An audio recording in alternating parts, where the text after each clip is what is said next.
El pastor Joseph Prince tiene un nuevo libro, El poder de creer correctamente. Ya leí una tercera parte y es fantástico.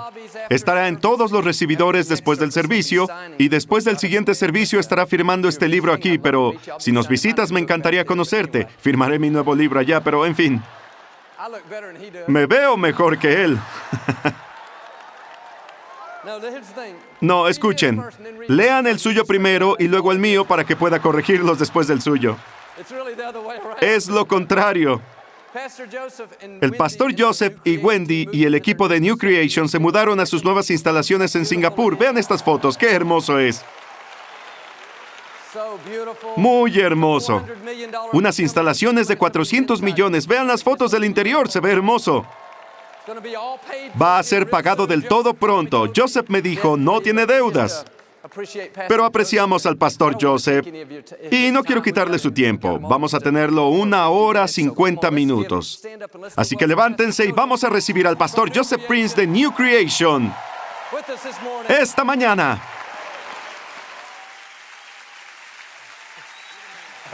Entiendo. Te quiero. Alabado sea Dios. Pueden sentarse. Alaben al Señor. Me siento como en casa. Saben, como pastor, comienzas a pensar sobre cómo va la iglesia en casa y todo eso. Y puedo decirles la verdad, Dios es mi testigo. No siento que los extrañé tanto tiempo porque me siento en casa.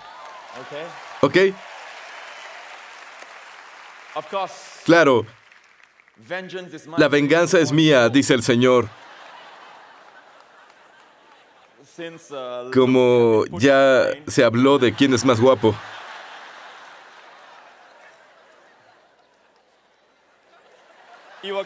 Va a salir durante el sermón. Si no es en este servicio, en el siguiente. Le estaba diciendo a Joel ahora, tu mujer se ve bien.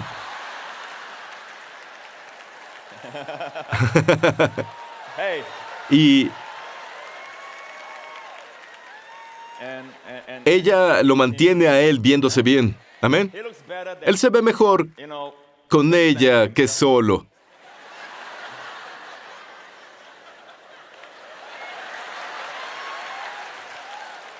Pero quiero agradecerles mucho por este honor de invitarme a su adorable iglesia, Joel y Victoria, y la hermana Dodi. Gracias por el honor. He compartido antes, en los últimos 3 años, cuando estuve aquí, siendo un pastor joven, la primera vez que comencé, no tenía muchos modelos a seguir. Afilé mis dientes espirituales con las enseñanzas del hermano Kenneth E. Hagin, pero él mismo admitió que no era pastor. Yo estaba buscando, entre comillas, un pastor de la palabra de la fe. Y finalmente encontré a John Austin. Y he aprendido mucho de él. Y una de las cosas que aprendí en la iglesia que estamos construyendo en Singapur, estamos creciendo. Y aprendí a no recibir a cualquier predicador vagabundo. Aprendí esa frase de él. Él los llama predicadores vagabundos. Y luego aprendí sobre el movimiento carismático, lo que sucede en sus servicios. Conseguía cassettes de las conferencias que daban en Lakewood. Y aprendí sobre todas las veces cuando Dodi, por alguna razón u otra, se negaba a darle los nombres de las personas en la congregación porque ellos tenían una situación y lo dependiente que era él de ella. Y me aseguré de memorizar todos los nombres sin necesidad de que Wendy me recordara. ¿Sí? Así que aprende sobre la marcha. Estoy muy agradecido por este ministerio. Y, ¿saben? John Austin representa fe, ¿cierto? Cuando predica fe, en serio, la fe llega al extremo. Sientes que a veces eres sanado donde estás sentado. Y eso pasa muy seguido en Lakewood. Joel, por otro lado, representa la esperanza. Y es el mensaje que él tiene. Y mi ministerio representa el amor. Joel, escucha. Ahora permanece en la fe, la esperanza y el amor. Pero el mayor de todos Es broma. No, Dios nos necesita a todos. Alabado Dios. Alabado Dios. Todos tenemos nuestro papel. Pero en muchas maneras, Joel y yo convivimos anoche y hablamos sobre el hecho de que, como el ministerio de Jesús, las personas comunes lo escuchaban con gusto. No necesariamente los que eran teólogos en los días de Jesús.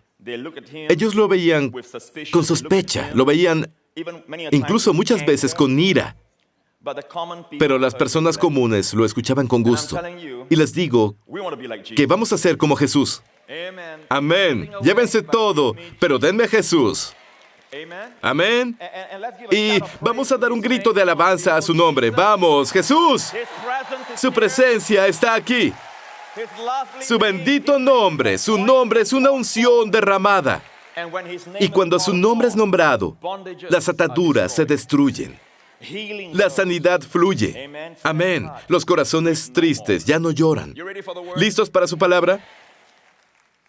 Isaías 54. ¿Cuántos saben que Isaías 54 viene después de Isaías 53?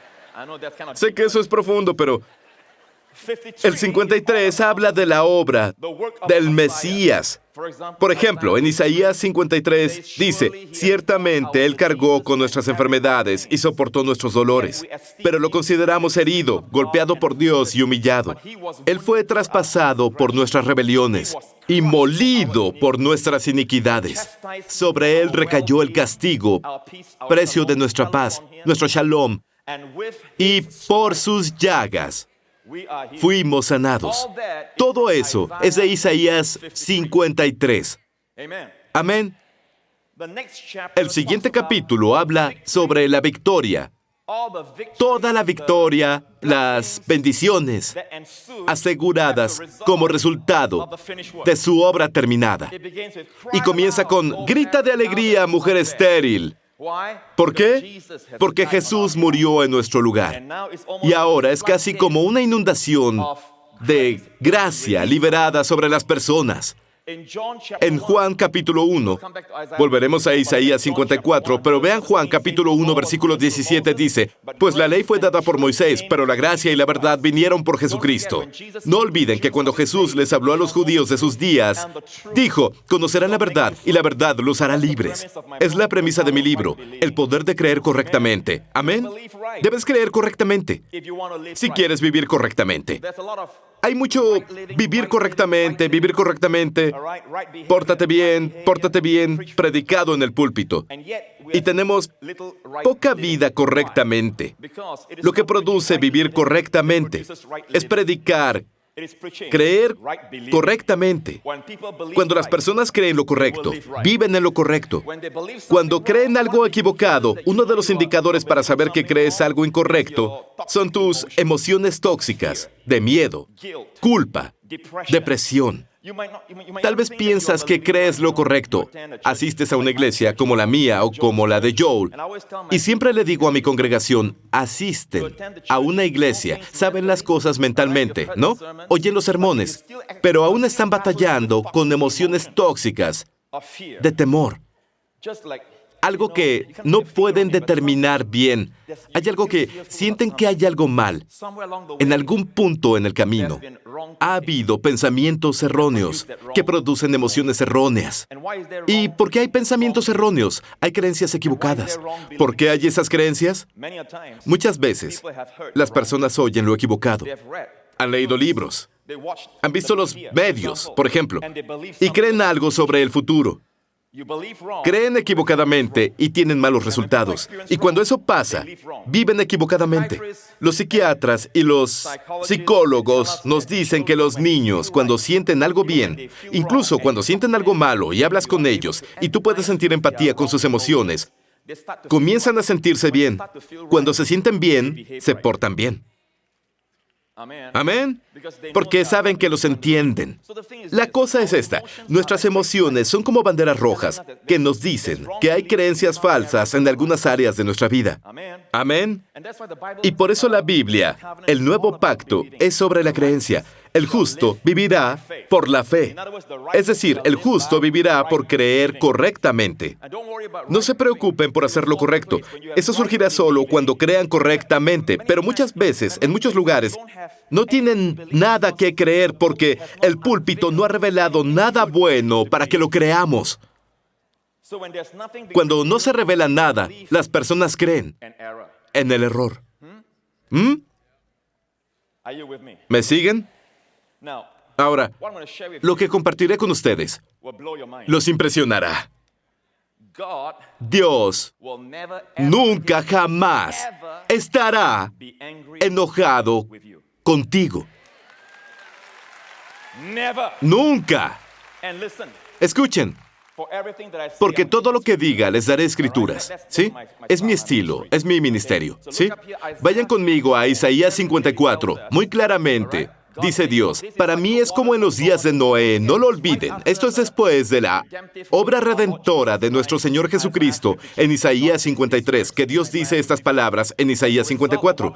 Como resultado de lo que Cristo ha hecho, Dios dice, para mí es como en los días de Noé, cuando juré. Por favor, vean este pasaje como Dios con las manos levantadas en un juramento. Recuerden esto. Dios no tiene que jurar. Nosotros tenemos que jurar en las cortes de ley, ¿cierto? Porque no todos tienen integridad ahí. Dios no tiene que jurar. ¿Por qué? La Biblia dice, Dios no puede mentir. Simplemente no puede. Hay algunas cosas que Dios no puede hacer. Dios no puede odiarte. Dios no puede hacerte trampa. Dios no puede traicionarte. Amén. Dios no puede hacerte pagar tus diezmos. Lo siento, esa parte se me salió. Hay algunas cosas que Dios no puede hacer. Él es todopoderoso, pero hay algunas cosas, por su maravilloso respeto a ti, Él te da el privilegio de responder por amor. Amén. En fin, ¿saben qué? Cuando los veo, sé que son dadores porque los dadores tienen un resplandor. Amén. Siempre recuerden, cuando el diezmo se introdujo por primera vez, nadie le puso una pistola en la cabeza a Abraham. No había amenaza de maldición. ¿Cierto? Nadie le dijo, si no diezmas, serás maldito a Abraham. Él diezmó porque tuvo una revelación. La revelación era, no quiero, rey de Sodoma, que digas que tú me enriqueciste. Sino Melquisedec, el sumo sacerdote, según su orden, él es una cristofanía. Creo que Melquisedec es Jesús en su apariencia preencarnada. Y Abraham es nuestro padre de la fe. Y la Biblia dice que sus descendientes están en sus entrañas. Me encanta cómo Hebreos 7 habla de este encuentro. Cuando Abraham conoció a Melquisedec, las primeras palabras de la boca de Melquisedec fueron, bendito Abraham por el Dios Altísimo, y bendito el Dios Altísimo. ¿Ah? Es todo bendición, bendición, bendición. Así que el orden del sacerdocio de Melquisedec es de pura bendición y no maldición. El sacerdocio levítico, por otro lado, es bendición si obedeces, maldición si no. El ministerio de Jesús no es un ministerio levítico. Es según el ministerio de Melquisedec, donde todo es bendición, bendición, bendición, bendición. No diezmamos al ministerio levítico, donde tenemos miedo de que la maldición venga si no lo hacemos como la simiente de Abraham. Diezmamos a Melquisedec, quien trajo, por otro lado, el pan y trajo el vino. Es el pacto de la salud divina. Cuando compartes, sabes que su cuerpo fue quebrantado para que el tuyo pudiera ser restaurado. Su sangre fue derramada por el perdón de tus pecados. Abraham dio en respuesta. La respuesta fue el diezmo. Y la palabra hebrea para diezmo es de 4 letras, maser, con una M primero. Si quitas la M de maser, la mem hace otro sustantivo. Si quitan la M, mem, la letra hebrea tiene la palabra hacer. Hacer significa en hebreo abundancia, riqueza. La riqueza está en el diezmo. Abraham dijo al rey de Sodoma, no quiero que se diga que tú me enriqueciste, ni siquiera tomaré tu cordón. Y luego respondió a Melquisedec. ¿Qué tan genial es eso? Aquí vemos una transacción divina. Melquisedec llevó pan y vino. Ese es el pacto de la salud divina. Abraham respondió con diezmo. Es el pacto de la riqueza. ¿Es kosher decir salud y riqueza aquí en Estados Unidos? Quiero decirlo, salud, riqueza. Riqueza, salud. Sin disculpas. ¿Ok? ¿Tienen un problema con eso? Crezcan espiritualmente. Amén. Está en la Biblia. Diezmar no es para todos, porque si leen en Hebreos 7, la Biblia dice, hay muchas cosas que quiero decir sobre Melquisedec, pero son lentos para escuchar. El sacerdocio de Melquisedec es algo sustancioso. Amén. Y el apóstol Pablo dice en Hebreos 7 que cuando Abraham conoció a Melquisedec, Leví estaba en sus entrañas. ¿Cierto? ¿Quién es Leví? Abraham engendró a Isaac, su hijo. Isaac engendró a Jacob. Jacob engendró a Leví. 4 generaciones. Y Pablo tuvo esa revelación que cuando diezmas, bendices a generaciones en ti. Todos tus hijos son bendecidos, y tus nietos, y tus bisnietos. ¡Qué buen trato! Otra cosa que prueba es que el sacerdocio levítico vino de Leví, su bisnieto. ¿Sí? No podría ser mayor que el sacerdocio de Melquisedec, porque Leví, el sacerdocio de Leví también diezmó a Melquisedec. Es decir, lo que el Padre hizo es lo que su simiente ha hecho. Y esa es la razón por la que hay esa influencia desproporcionada en el pueblo judío. Ellos tienen influencia, una influencia desproporcionada a ganar dinero, a generar riqueza. No entienden por qué, pero es una unción que vino directo de Abraham. Escuchen, si lo tienen y no están conscientes de eso, viene de Abraham. Y tienen un flujo, porque aún no son salvados. Muchos de ellos, ¿de acuerdo? Imaginen a los que son salvados y en verdad son la simiente de Abraham. Hay mucha más unión en nuestras vidas. ¿Están escuchando, pueblo? Amén. Nunca veas el diezmo como algo a que tenerle miedo, ¿sabes? Y no diezmes, no des porque tienes que hacerlo, o porque tienes miedo a la maldición. No diezmamos más bajo ese sacerdocio. No somos más un sacerdocio levítico. Estamos bajo el sacerdocio de Melquisedec. Amén. Rey de justicia. Eso significa su nombre. Él nos ministra justicia. Ministra su pan, su salud, su integridad, su perdón. Amén. Respondemos con el diezmo. Amén. Eso fue gratis. ¿De acuerdo? Ahora, Dios levantó las manos y dijo, por lo que Cristo hizo en Isaías, juró,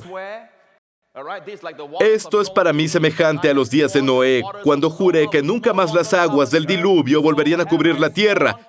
Yo he jurado que no volveré a enojarme contra ti, ni te reprenderé. Siguiente versículo. Podrán moverse los montes, podrán temblar las colinas, pero mi misericordia, mi gesed en hebreo, jamás se apartará de ti, ni se romperá mi pacto de paz, shalom, contigo. Lo digo yo, el Señor, quien tiene de ti misericordia. Amén. Ahora, vuelvan al verso 9. Dios, como dije, no tiene que jurar.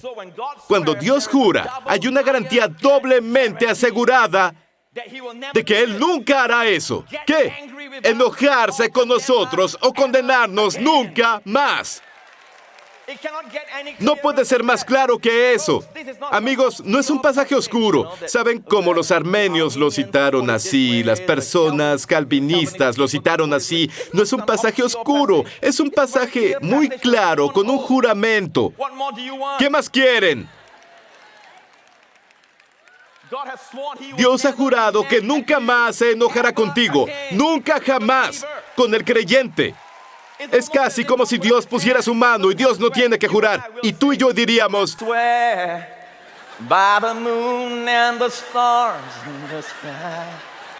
¿saben? Juramos porque hay cosas sobre nuestra cabeza. Juramos por la luna, juramos por las estrellas, juras por la tumba de tu madre, cosas así. Creemos que esas son nuestras autoridades, pero les diré esto. Cuando Dios jura, ¿cómo jura? Dios jura por Él mismo. Me encanta. Cuando Dios no puede jurar por nada más grande, jura por sí mismo: en bendición te bendeciré y en la multiplicación te multiplicaré. Juró por sí mismo. Y es un juramento como en los días de Noé. De ahora en adelante, cuando veas un arco iris en el cielo, no pienses en la historia de Noé. Cuando Dios puso un arco iris en el cielo, después del diluvio, dijo: esta es una señal, mi arco en el cielo. Dios puso su arco, por así decirlo. Él ya no lanzará flechas de juicio. Amén. Está ahí diciendo: encontré paz. Amén. De ahora en adelante, cuando veas un arco iris, Dios dice: eso significa que nunca más inundaré la tierra, a pesar de todas las películas de Hollywood. Sigamos la santa palabra. No a Hollywood. No veas con temor. No se preocupen por las inundaciones, alienígenas o un terrible terremoto y verás a Nueva York cubierta. Ve a Estados Unidos, ustedes siempre sufren. Nada pasa en Asia. Nos dejan en paz, siempre estamos flotando. Incluso Singapur no está en su globo.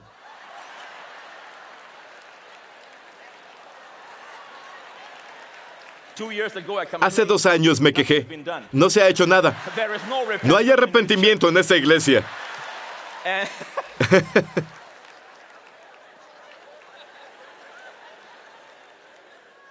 Alguien está muy ocupado pensando que es muy guapo.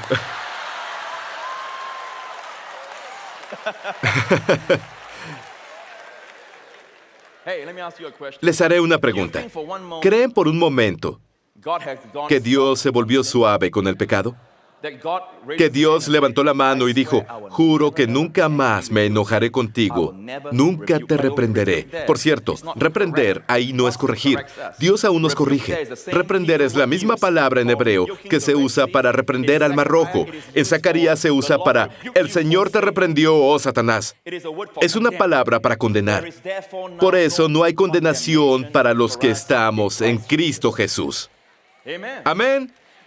Alguien dirá: bueno, esa promesa es para las personas que no pecan. Y dime, ¿por qué Dios estaría enojado con ellos si no pecan? Tic, tic.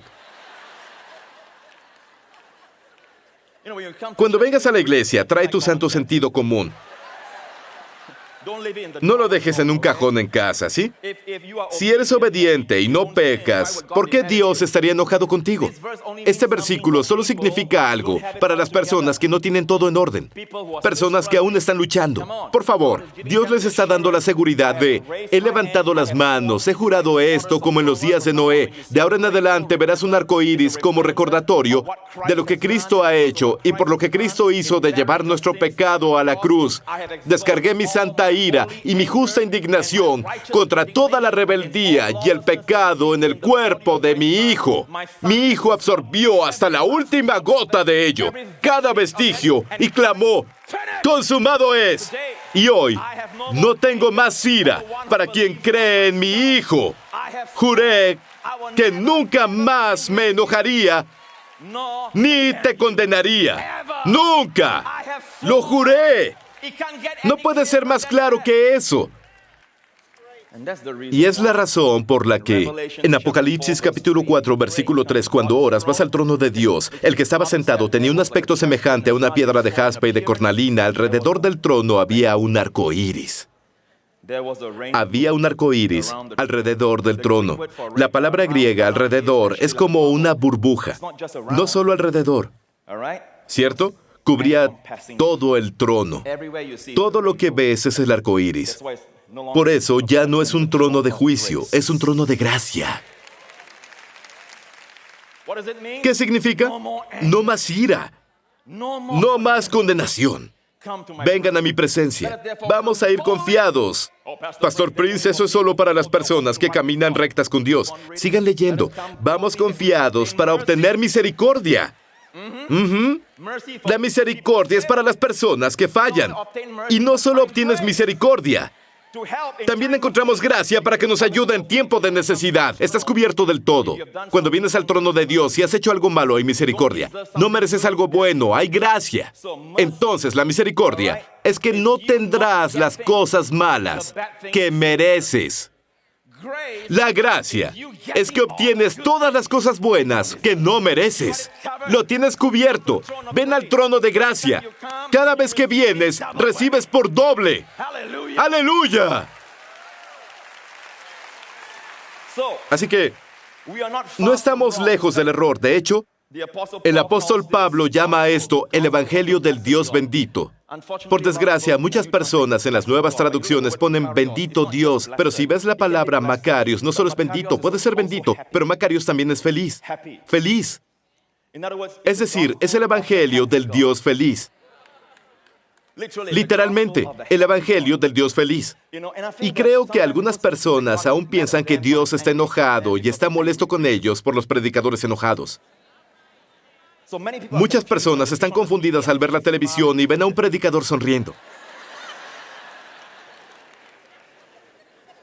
Eso confunde a las personas, pero es lo que necesitan ver. Una vez recuerdo que mi hija Jessica, cuando era pequeña, yo leía el periódico. Tal vez no era el periódico, pero algún documento de la iglesia y esas cosas. Mi semblante tenía el ceño fruncido. Pensaba en los problemas de la iglesia y todo eso. Y ella estaba ahí, me miró y dijo, papi, yo dije, dime, ¿estás enojado conmigo? ¿Estás molesto? Y dije, ¿por qué, cariño? ¿Por qué dices eso? Y ella dijo, parece que estás enojado conmigo. Luego comencé a verme en el espejo y yo estaba así, ¿ok? De vez en cuando debes aprender a sonreírle a tus hijos. Ellos no saben por qué tu cara, y los niños son siempre así. Cuando hay un divorcio, se culpan a sí mismos. Cuando algo se rompe, se culpan a sí mismos. Son muy rápidos para culparse. De vez en cuando sonríeles. Sonríe a tu hijo. Aprende a sonreír. ¿Y saben qué? Aprendan a sonreírse unos a otros. Ok, en un matrimonio es momento de sonreír. Amén. Aquí tienen un ministerio desde el púlpito, se sonríe constantemente. Es el presente continuo. Y es hermoso porque es lo que el mundo necesita ver, porque no pueden ver a Dios, pero pueden ver a sus representantes.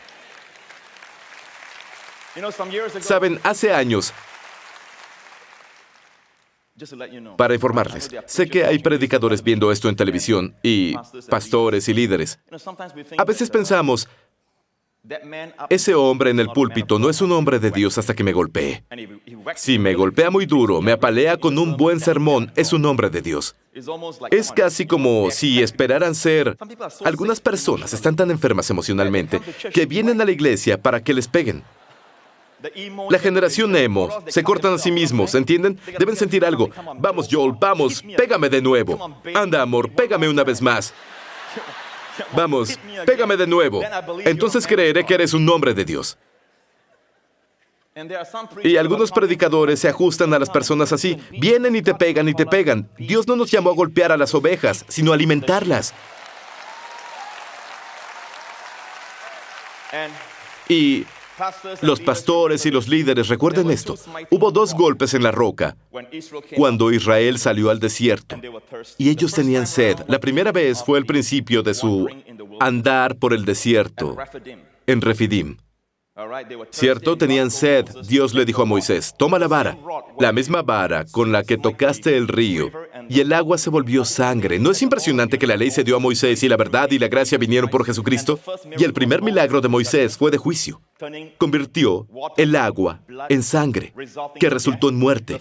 El primer milagro de gracia de nuestro Señor Jesús fue convertir el agua en vino, resultando en celebración y vida. ¿Ah? No olviden que la ley se dio por un siervo. La gracia y la verdad vinieron por el Hijo. No puedes robar al Hijo para enriquecer al siervo.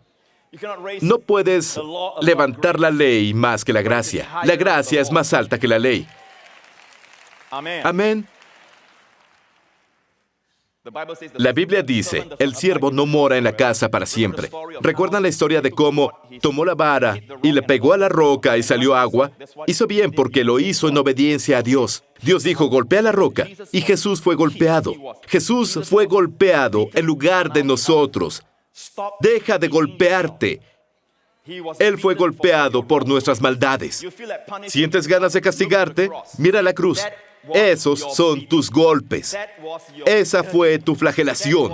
Fue tu destrucción. Deja de destruirte. Deja de pegarle a tus hijos. Deja de pegarle a tu esposa. Deja de lastimarte tú mismo. Deja de golpearte. Amén. Es orgullo cuando comienzas a golpearte. Amén. Pero solo relájate y di, Señor, merezco ser golpeado, pero veo a Jesús siendo golpeado por mí y ese es tu amor. Y recibo tu amor, Señor. Eso cambiará, transformará tu vida.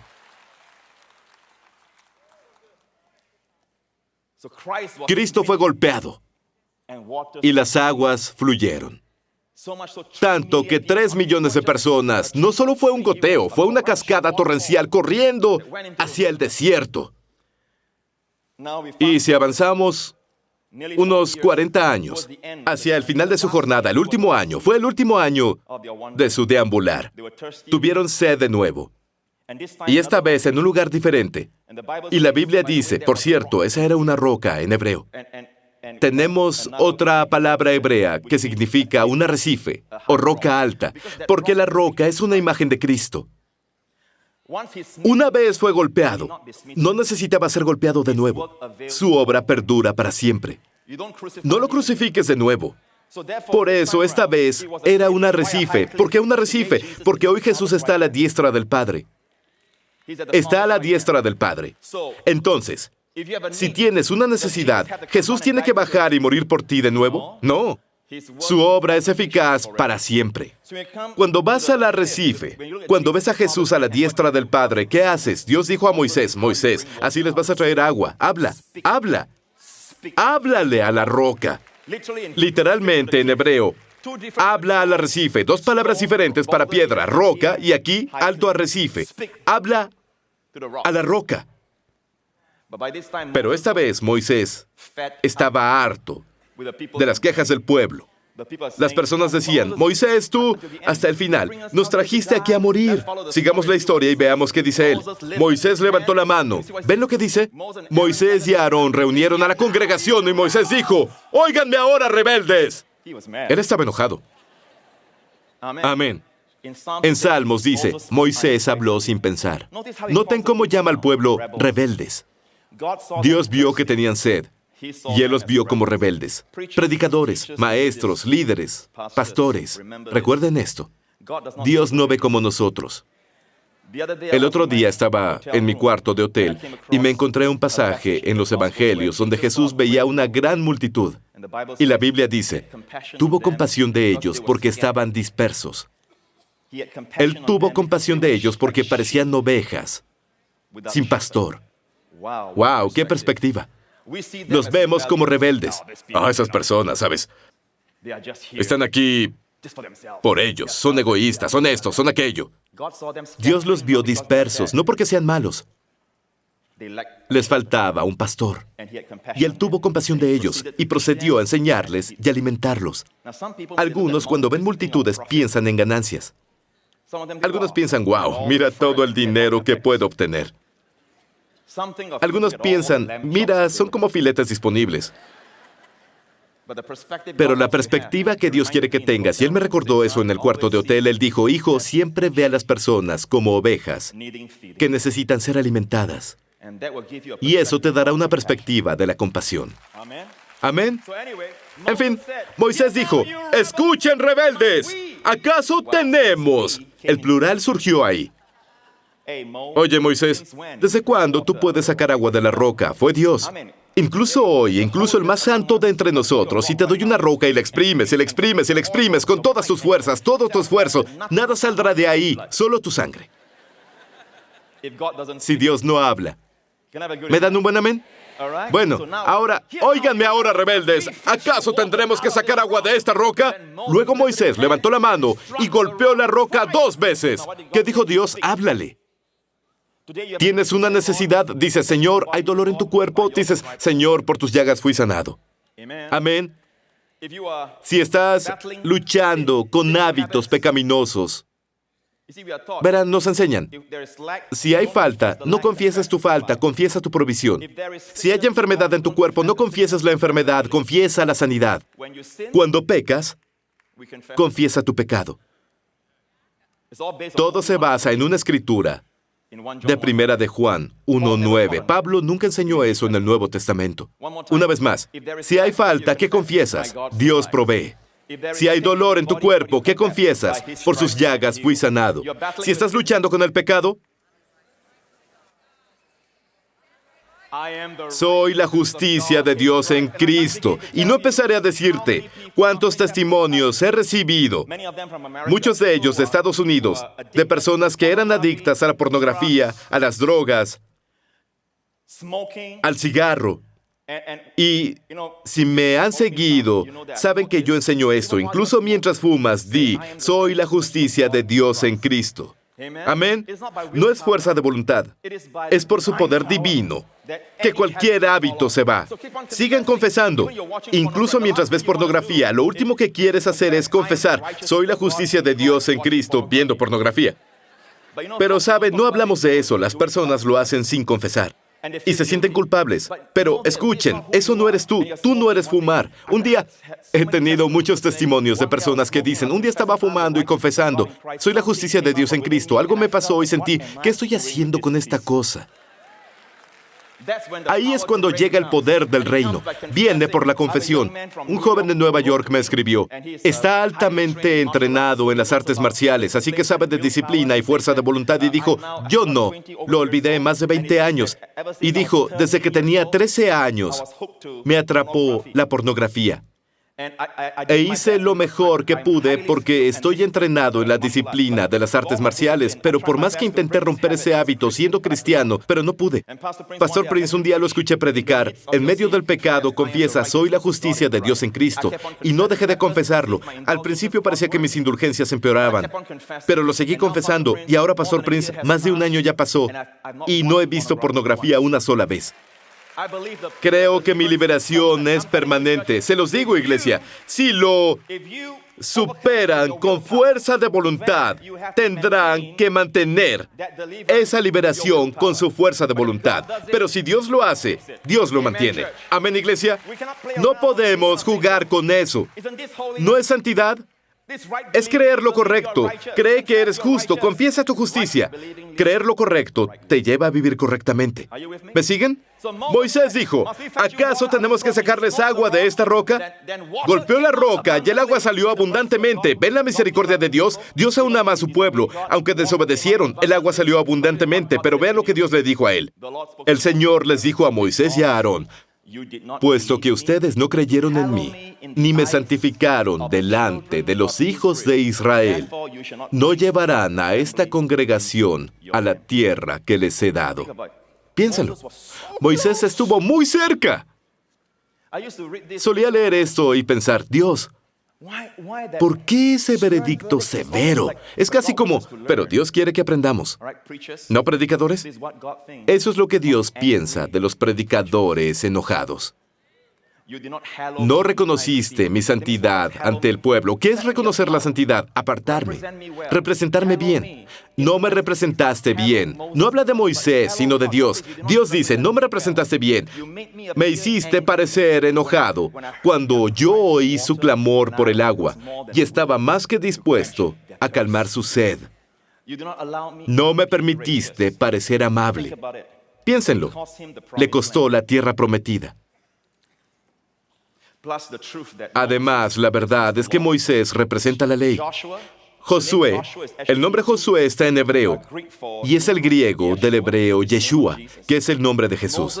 Moisés o la ley solo puede llevarte a la entrada. No puede hacerte entrar. Se necesita Yeshua para que entres. Amén. Pero te diré algo, lo clemente que es Dios. Dios dice Moisés. Moisés intentó algunas veces, Dios, ¿puedo entrar? Y Dios dijo, no. Finalmente dijo, Dios, ¿puedo entrar? Y Dios dijo, ya no me hables más de esto. Y te diré algo, Dios fue tan clemente que finalmente no sabemos lo que pasó al cuerpo de Moisés. Parece que había una pelea entre Satanás y el ángel y todo eso, pero creo que Moisés fue resucitado en cuerpo como Lázaro, no como Jesús, como Lázaro, ¿sí? La próxima vez que lean el libro de Apocalipsis, un hombre que hacía milagros, un profeta, en el libro de Apocalipsis, como los milagros de Moisés, dos profetas, los dos testigos, y el otro es como Elías, que llama fuego del cielo. ¿Cierto? Creo que Moisés fue resucitado como Lázaro, no como Jesús fue resucitado en el futuro para morir de nuevo. ¿Escuchan? Pero en fin, ambos, Moisés y Elías, Elías nunca murió, subió en un torbellino. Entonces los vemos a ambos encontrar a Jesús en el monte de la transfiguración. Jesús no hablaba con muertos. Está prohibido. Jesús habló con ambos que fueron resucitados de los muertos. Uno representa la ley, otro representa a los profetas. Moisés, Elías. Pero claro, el error de Pedro, nadie le pidió nada, ¿saben? Jesús estaba hablando con Moisés y Elías. Ellos hablaban con Jesús. Amén. Y luego Pedro habló. Señor, qué bueno que estamos aquí. Vamos a construir 3 tabernáculos. Sukkot en hebreo, que es la fiesta de los tabernáculos. Esta historia pasó en la fiesta de los tabernáculos. Vamos a construir 3 tiendas para los 3, para Jesús, para Moisés y para Elías. Estaba poniendo a Jesús en el mismo nivel que la ley y los profetas. Y el Padre habló. Dijo, este es mi Hijo amado. Escúchenlo a Él, no a ellos. No a la ley, no a los profetas, sino a Jesús, la gracia. El Padre dijo, escúchenlo. Y tenían miedo porque llegó una nube y ellos temblaban.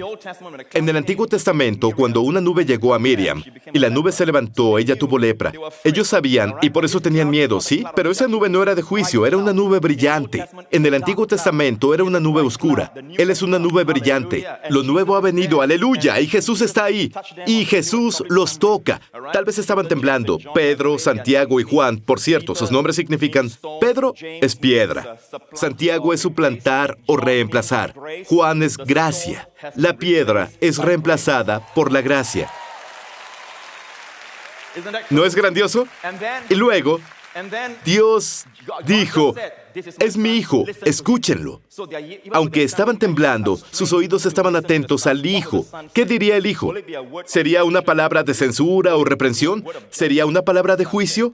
El Hijo dijo, no teman, levántense. ¿No aman a Jesús? ¡No teman! ¡Levántense! No fue una palabra de juicio, fue una palabra de gracia. Y este púlpito ha predicado palabras de gracia. Vemos a un profeta sonriente, amén, un predicador sonriente. Dios dice, si Dios pudiera revertir lo que le dijo a Moisés sería, me representaste bien ante el pueblo, por eso entrarás a la tierra prometida. Amén. Y tu esposa seguirá siendo hermosa. No por ti, sino por mí, dice el Señor. ¡Aleluya! Amén. Pastor Prince, Dios está juzgando a Estados Unidos. Dios nos juzga. Amigo, ¿sabes lo terrible que eso suena? Vendrá un día de juicio, pero no ha llegado. Jesús sabía cómo parar. Cuando Jesús citó a Isaías, el Espíritu del Señor está sobre mí porque me ungió para predicar el Evangelio a los pobres, sanar a los quebrantados, abrirles los ojos a los ciegos. Pero luego Jesús llegó a el año aceptable del Señor, o el año de los favores gratis de Dios. Cuando Él llegó ahí, había una coma en Isaías, y sigue diciendo, el día de la venganza de Dios. Pero cuando Jesús citó eso, Él cerró el libro, después de el año de gracia, cerró el libro. Donde Él cerró, predicadores, tenemos que cerrar. El día de la venganza no es aún.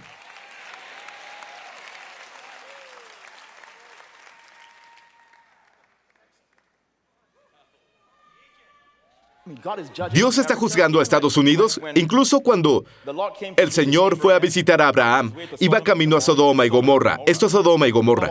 Y Dios iba para allá.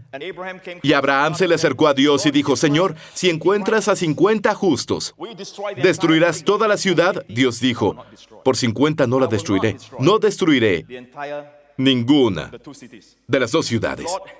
Señor, ¿qué tal si hay 45? Por 45 no la destruiré. ¿40? Por 40 no la destruiré. ¿30? Por 30 no la destruiré. Hasta llegar a... ¿Qué tal si encuentras 10? Y Dios dijo, por 10 no la destruiré. ¿Escucharon? ¿Quieren decirme que en Estados Unidos ni siquiera hay 10?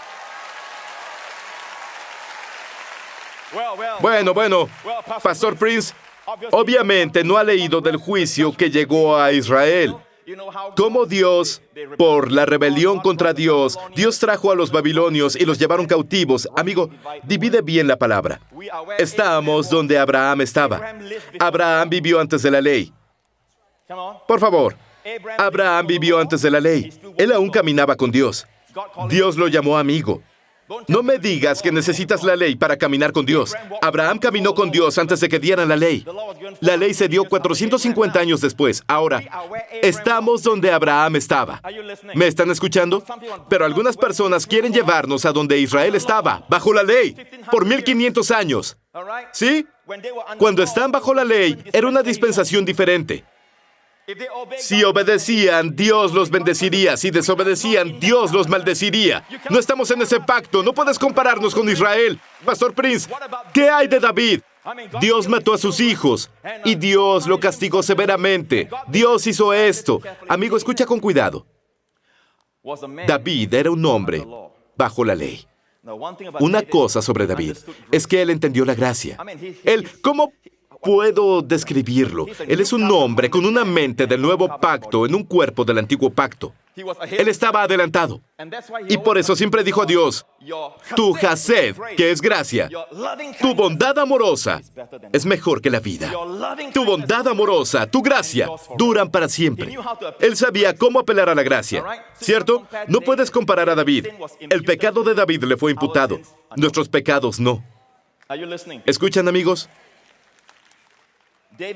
David vivió bajo la ley. No podemos compararnos con Abraham.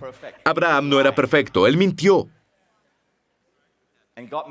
Dios lo hizo rico. No porque mintió. Piénsenlo. Él mintió. ¿Entienden ese mensaje? Prediqué todo un mensaje sobre Abraham la última vez que estuve en Lakewood. ¿Cierto? Tenemos el mensaje disponible. Pero déjenme cerrar con esto, ¿sí? Vean esto. Amigos, para cerrar, Lucas 9. Jesús estaba por ir a Jerusalén a morir en la cruz.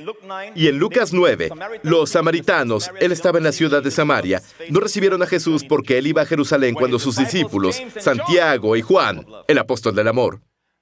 Al ver esto, sus discípulos le preguntaron, Señor, ¿quieres que mandemos que caiga fuego del cielo, como hizo Elías, para que los destruya?